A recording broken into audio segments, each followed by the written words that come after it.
Hello and welcome to the 120th edition of Marex Maritime News. The headlines Monday, the 30th of May 2022. India needs to reposition strategy to combat rising instances of unforeseen events.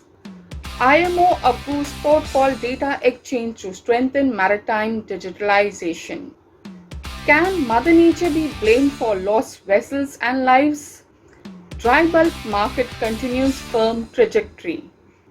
Iran strongly protests oil seizure piracy. The Indian economy has seen the surge in merchandise exports during 2021-2022 to reach an all-time high of about 418 billion. This marks the beginning of India assuming a greater role in world trade, as well as enhancing contribution to global value chain. Standardizing and harmonizing electronic ship-to-shore communication by integrating administrative, nautical, and operational data will strengthen port calls in general and support maritime digitalization.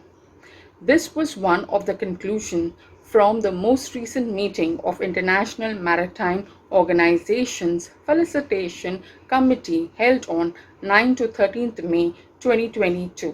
The recent decision of the Facilitation Committee of the IMO to strengthen port call data exchange by standardizing and harmonizing electronic ship-to-shore communication will make for safer and more efficient port calls, and the benefits of this will percolate down to all the stakeholders in the shipping and cargo logistics industry. Digitized information exchange brings speed and, very importantly, brings data accuracy, which enhances the efficiency of operations of the various players in the supply chain. Eventually, the true benefit will be seen in a reduction in the logistics cost, which is a key objective of the PM Gati Shakti initiative. Weather is a constant risk at sea, and wind is a driving force behind it. In such storms, wind can create seas rough enough to capsize vessels and even tear them apart, leaving their crews at the ocean's mercy. Can Mother Nature be blamed for lost vessels and lives? Maritime activities are always carrying a significant element of risk. Rough weather can cause the ships to capsize, to run aground, or to collide with other ships or objects. However, there are many precautions that mariners can take to reduce these risks. Forecasting the weather can help prevent accidents that lead to shipping and cargo losses, crew injuries, and even fatalities. Good forecasting can help ships and their crew navigate safely and make decisions that shall mitigate risks.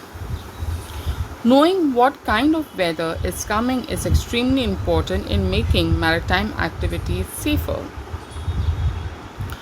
Proper securing of cargo prior sailing and ensuring the lashings during the voyage is a key to reducing accidents on board.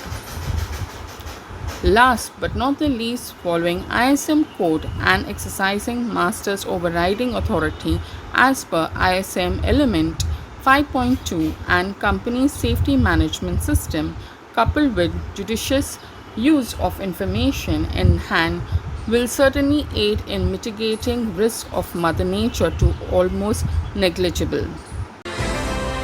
Indian Maritime University, a central university under Ministry of Shipping, Government of India, offering various UG and PG courses in the maritime sector, UG programs in marine engineering, nautical science and naval architecture, PG and research programs in naval architecture, marine engineering and management.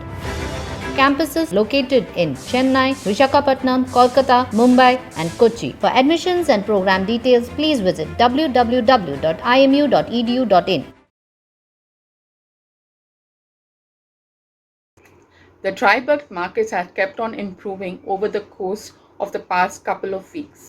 With Baltic Capesize indices being in a free-falling mode, the gauge of activity in the dry bulk sector didn't have any other choice but to report losses during the 21st week of the year. After steaming for 11 trading days north of the 3,000 point mark and touching 5-month highs on Monday, Baltic Dry Index trended downwards to 2681 points on Friday's closing. Whilst Baltic indices were losing their recent highs, market uncertainty was on a rise. The absence of the good old seasoned second quarter boost didn't support market this week on its attempt to push second thoughts away. Spot market is not the only one in a reconsideration mood lately though. Investors are increasingly worried about the possibility of recession in the US from January until early May. Falling share prices could be chalked up to the effect of rising bond yields as fixed income markets responded to guidance from the Federal Reserve that interest rates would be going up a lot and fast.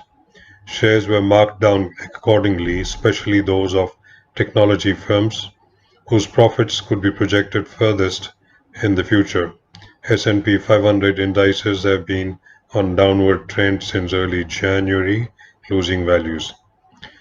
Referring to the locomotive of global growth in the last 20 years, the world's second largest economy could struggle to record positive growth in the current quarter, according to Chinese Premier. The comments by Premier Li Ka-shing to tens of thousands of officials on an internal videocast on Wednesday last week stressed the difficulties President Xi Jinping's administration will have in reaching its annual growth target of 5.5%, while also battling Omicron outbreaks. As COVID curbs squeezed firms in April, profits of China's industrial sector fell at their fastest pace in 2 years, with elevated raw material prices and supply chain bottlenecks squeezing margins and disrupting factory activity. While lofty commodity prices drove up the profit growth of some upstream industries, with the mining sector soaring 142%, manufacturing firms saw their profits dive by 22.4%. Overall, profits shrank 8.5% from a year earlier, swinging from a 12.2% gain in March, according to Reuters calculations based on National Bureau of Statistics. On Wednesday, Premier Li Ka-shing acknowledged the weak growth and said economic difficulties in some aspects were worse than in 2020 when the economy was first hit by the COVID-19 outbreak. In line with analysts' projection, copper futures edged down towards $4.2 per pound from an over 2-week high of 4.35 hit earlier in the week. The Baltic Index concluded the week deep in the red. The absence of the good old seasonal second quarter boost didn't support market this week on its attempt to push second thoughts away. Prices of imported iron ore in China for both portside inventories and seaborne cargoes retreated, with trading in the portside market being rather dull. Following a similar pattern, the Baltic Capesize Time Charter Index took a dive on Friday, concluding at 23,373 daily, or down 38% week on week. In the Pacific Basin, for a third week in a row, the daily consumption of imported iron ore reported losses. Over the period 1925 May, daily consumption among the 64 Chinese steel mills balanced at 544,000 tons a day, or down by 1.6% week on week. At the same time, total iron ore stocks at 45 major ports in China added up to 134.5 million tons on week as of May 26, further down by a million tons on week. In spite of the aforementioned downward trend of iron ore port stocks, activity in the staple runs on the Pacific was rather subdued towards the end of the week. In the spot arena of the Pacific, the main index, West Australia to Qingdao, balanced at 15.74%, which was down 21.75% in losses.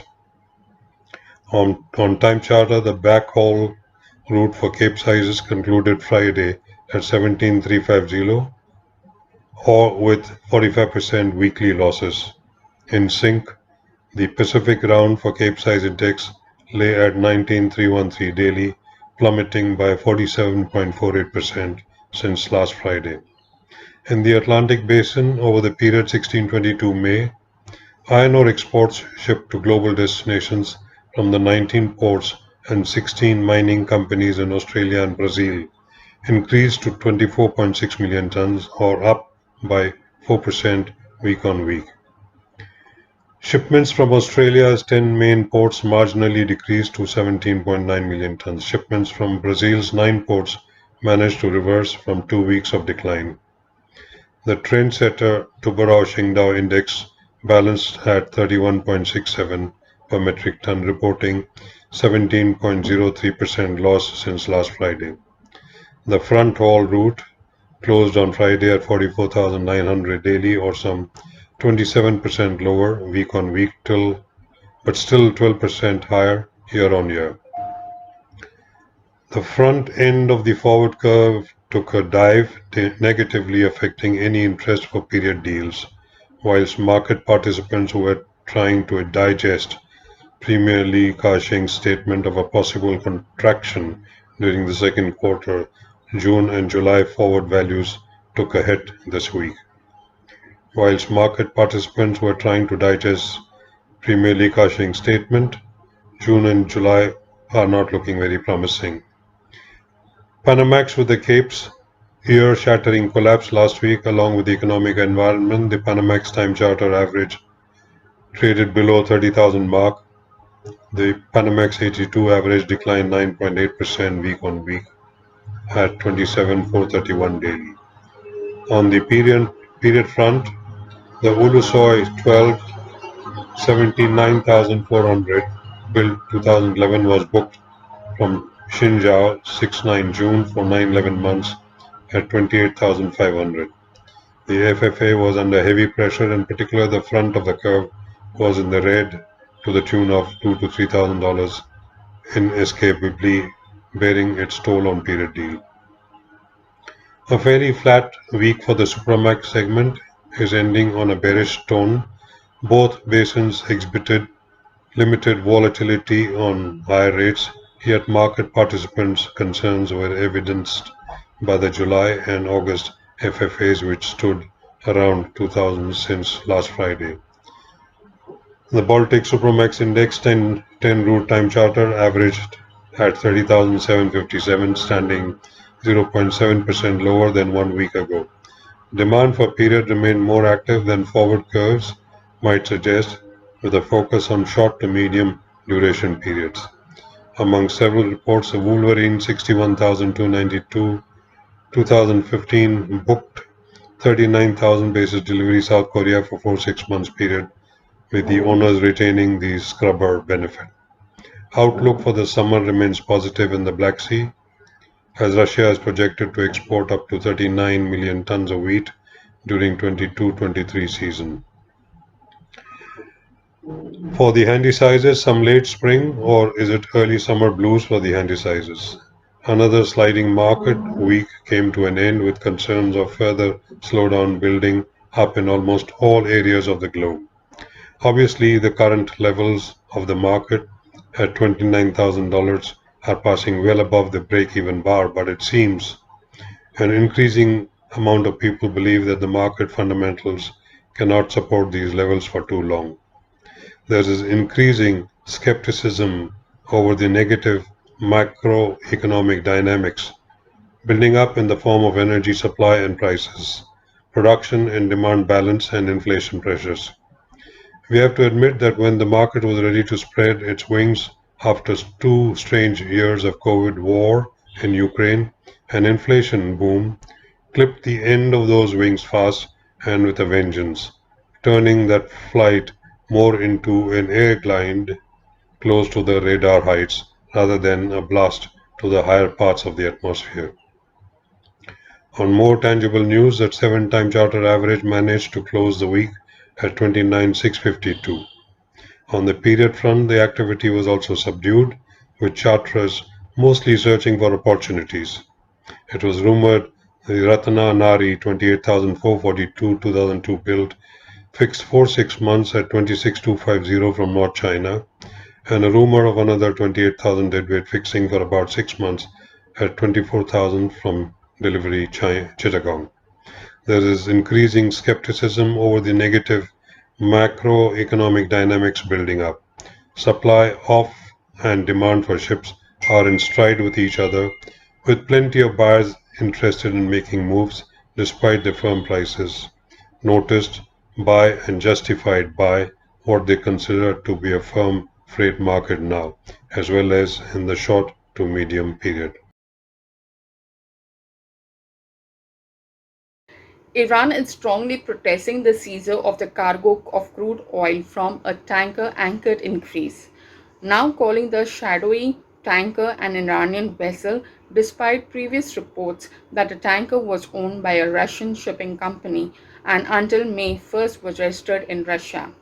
Iran's Port and Maritime Organization is calling Greece's action to support the US seizure of the oil an act of piracy, while demanding that the Greek government fulfill its international obligations under maritime law.